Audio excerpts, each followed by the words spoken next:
My name is Shalakit Shakur from 1BSCEA, and for today's video, I'm going to teach you on how to solve trigonometric function, logarithmic function, exponential function, and maxima and minima problems. So, let's get started. Our first topic is a trigonometric function. Before giving any examples, I would like to elaborate with you guys what is a trigonometric function. So basically, it is a function of an angle or an abstract quantity used in trigonometry, including the sine, cosine, tangent, cotangent, secant, and cosecant, and their hyperbolic counterparts. So for our first example, we have y is equals to tangent x plus 1 over 3 tangent cube x. So first, we need to take the derivatives both sides. So we have y prime is equals to the derivatives of tan x plus 1 over 3 times tan tangent x cube. So we need to calculate the product. So we have y prime is equals to the derivatives of tan x plus tan x cube all over 3. After we calculate the product, we will use the differentiation rule. So y prime is equals to derivatives of tangent x plus the derivatives of tangent x cube all over 3. So after we use the differentiation rule, we will calculate the derivatives. So we will have y prime is equals to the secant x squared plus the derivatives of tan x cube all over 3. And then y prime is equals to secant x squared plus 1 over 3 times 3 tangent x squared secant x squared. After this, we need to simplify our result. So we will have,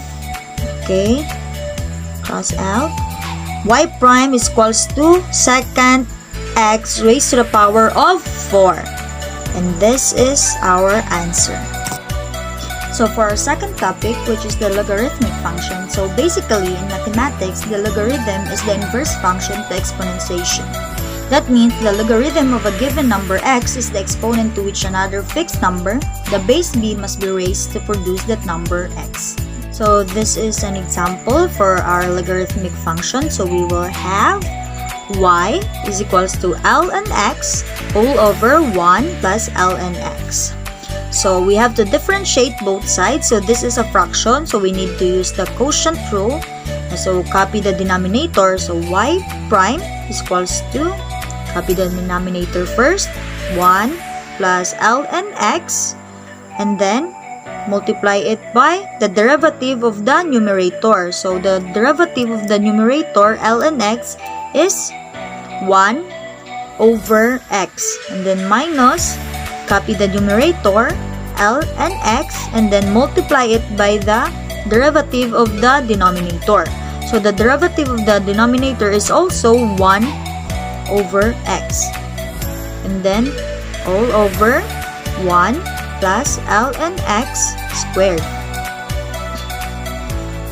So after this, we need to simplify. So we need to distribute 1 over x, multiply it by 1. So we will have y prime is equals to 1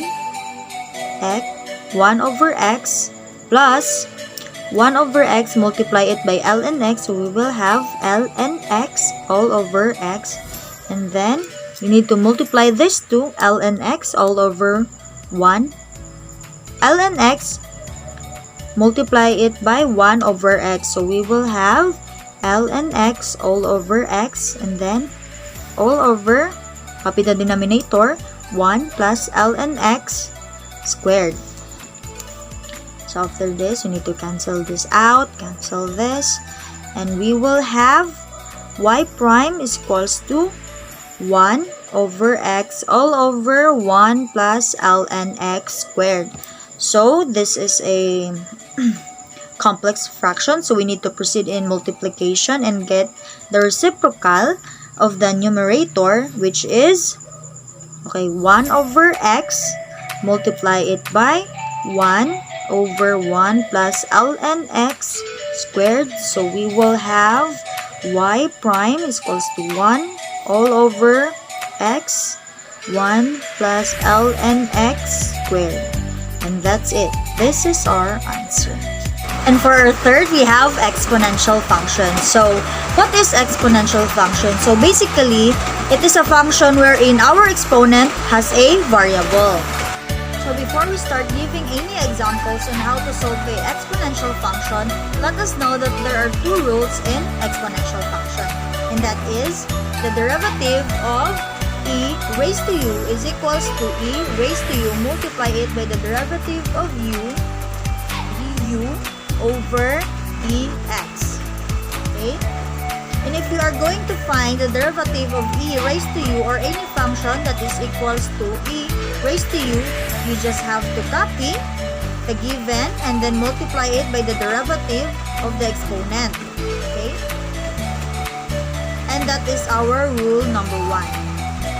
And for our second rule, we have the derivative of a raised to u is equals to, again, copy the exponential function, a raised to u, multiply it by l and a, and then multiply it by the derivative of the exponent.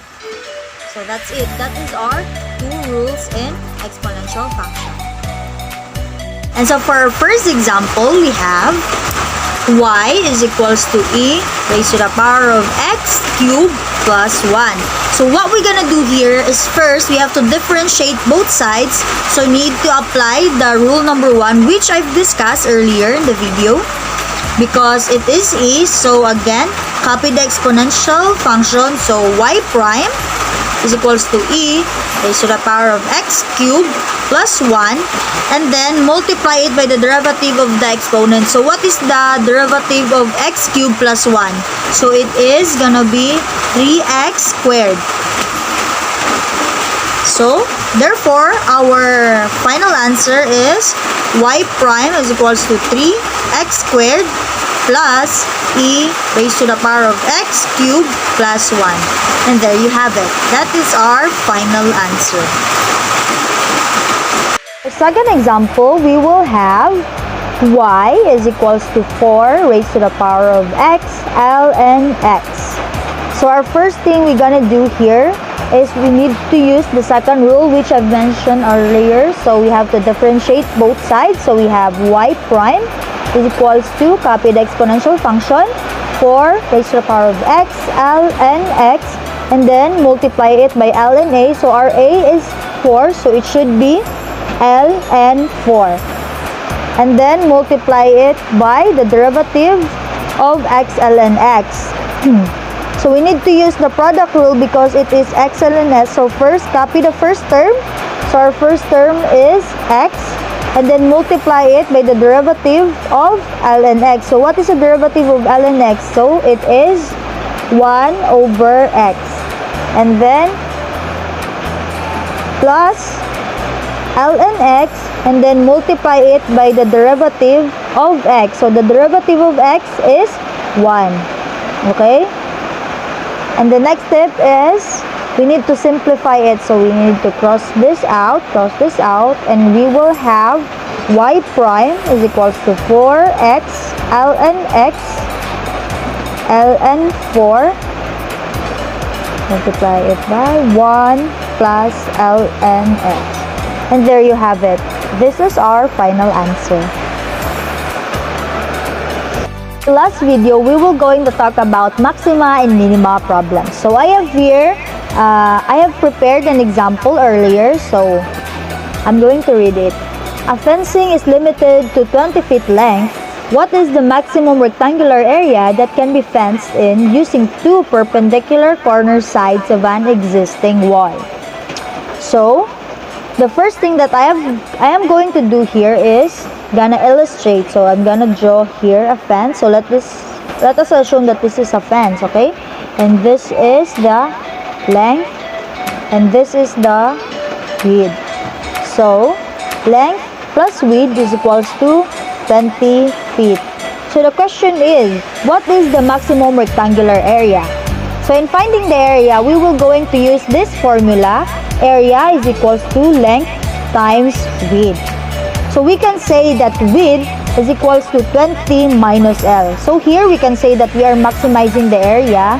So we can substitute it into our formula. So we will have A is equals to length, and we will going to substitute the value of our width, which is 20 minus L.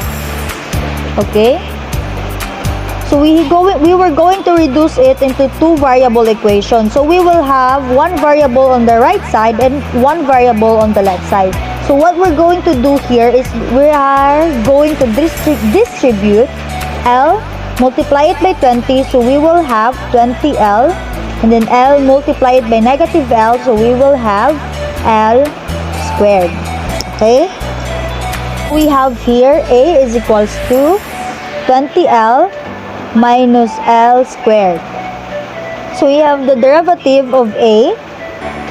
Derivative of A is equals to 20 dl minus, so we have a power formula, so we will use it, and we will have 2L dl, and then dividing it both sides by dl with respect to L. So the differential area with respect to L is, okay, L is equals to 20 minus 2L. Then to maximize or minimize, you need to equate our differential into 0. So 0 is equals to 20 minus 2L. So therefore, on this, we can say that L is 20, then divide it by 2, we will have 10. So the value of our length is 10. So we have to substitute the value of our length into our width to get the value of our width. So our width is equals to 20 minus L. Substitute the value of our length. 20 minus 10 is equals to 10. So we have our width is 10 and our length is 10. So what is the maximum rectangular area of the fence? So we will use area is equals to length times width, and then substitute the value of the length and width, 10 times 10, and we will have 100 square feet. And that's it. And that's it for today's video. My name is Shalakay Shakor from 1BSCEA. Wishing you all a happy Christmas and a prosperous New Year. Goodbye!